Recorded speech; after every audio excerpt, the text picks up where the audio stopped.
en esta primera corrida de datos detectamos dos ondas gravitacionales. Una en septiembre de dos agujeros negros más grandes y otra en diciembre de agujeros negros más chicos. Esta de agujeros negros más chicos terminó a una frecuencia un poco más alta, así que fue más larga, fue casi un segundo de duración, cuando la primera de septiembre fue apenas una fracción de segundo. Algo que nos gusta hacer es que como estas frecuencias están en realidad en el rango auditivo del ser humano, podemos, a pesar de que no son ondas de sonido, son ondas del espacio-tiempo, que las convertimos en una señal eléctrica en una fotocélula, pero también podemos poner esa señal eléctrica de la fotocélula, que en realidad termina siendo una señal digital, la podemos poner en un parlante y escucharla. Por supuesto, nosotros decimos que nos gusta escuchar la música gravitatoria. Lo que estamos haciendo es convertir la onda gravitatoria en una señal de sonido.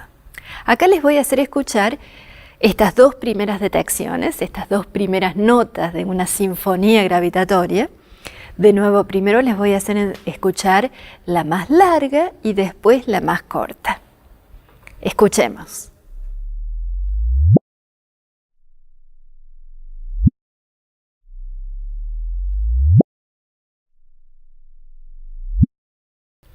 No fue muy impresionante, ¿no? La verdad es que no, aunque para nosotros es hermosísima. Les explico un poco qué es lo que se ve aquí. En el eje horizontal es como antes el tiempo, y esta es la señal de septiembre, fue una fracción de segundo. La que vieron antes era más larga, era casi todo un segundo. La abscisa aquí es la frecuencia de la onda gravitacional, es decir, a medida que se ve el color indica a qué tiempo, en qué frecuencia está la mayor potencia de la onda gravitacional. Entonces, a medida que avanza el tiempo, ustedes la han visto subir en frecuencia, porque la frecuencia más alta es al tiempo de la fusión de los agujeros negros.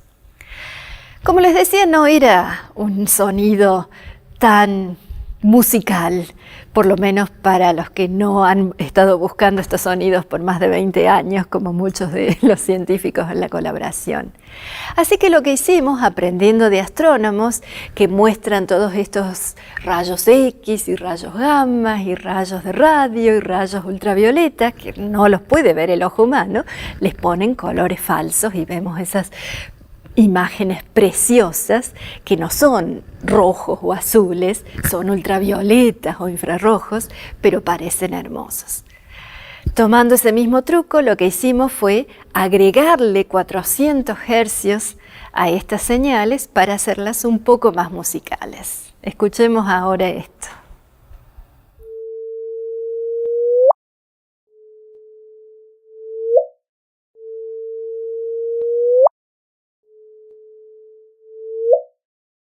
Mucho más musical. En realidad hemos bailado con esto y ya ha habido varios artistas que las han usado en obras musicales. Y son apenas las primeras dos notas.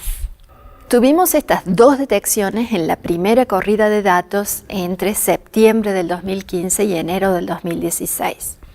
Nos tomamos varios meses para testear tecnología, para usar láseres con más potencia, para arreglar algunos detalles que habíamos descubierto que afectaban la sensibilidad de los detectores, y empezamos a tomar datos de nuevo en la segunda corrida de datos el 30 de noviembre del 2016. Estamos a mediados del 2017 y vamos a terminar de tomar datos a finales de agosto del 2017. Así que tenemos varios meses de datos que hemos estado analizando todo este tiempo. Todavía no hemos terminado el análisis de datos, pero ya hemos anunciado una tercera detección. El 4 de enero del 2017, la naturaleza nos regaló una tercera detección también de una coalescencia de agujeros negros.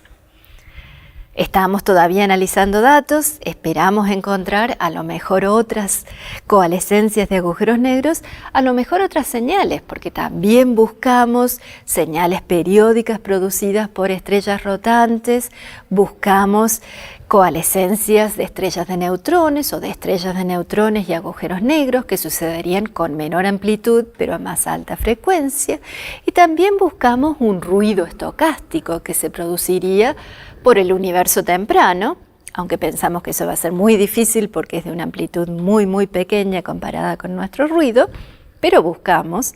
Y también puede ser producido este ruido estocástico por muchas señales que no están bien resueltas. Muchas de estas coalescencias que no se distingan una de la otra porque están muy lejos y son de pequeña amplitud, pero todas juntas forman este ruido estocástico.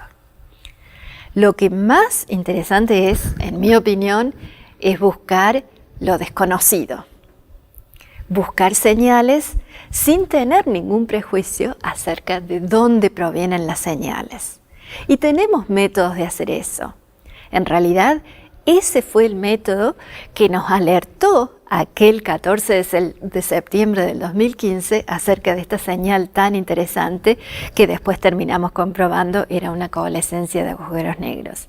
La detectamos con un método que usamos para buscar simplemente señales en coherencia en los dos detectores, pero que no respondan necesariamente a ningún modelo. Y esta primera señal fue tan fuerte que produjo una alerta con este método. Todavía no hemos tenido otra alerta de ese tipo, hemos solo visto coalescencias, pero estamos listos para descubrir lo desconocido.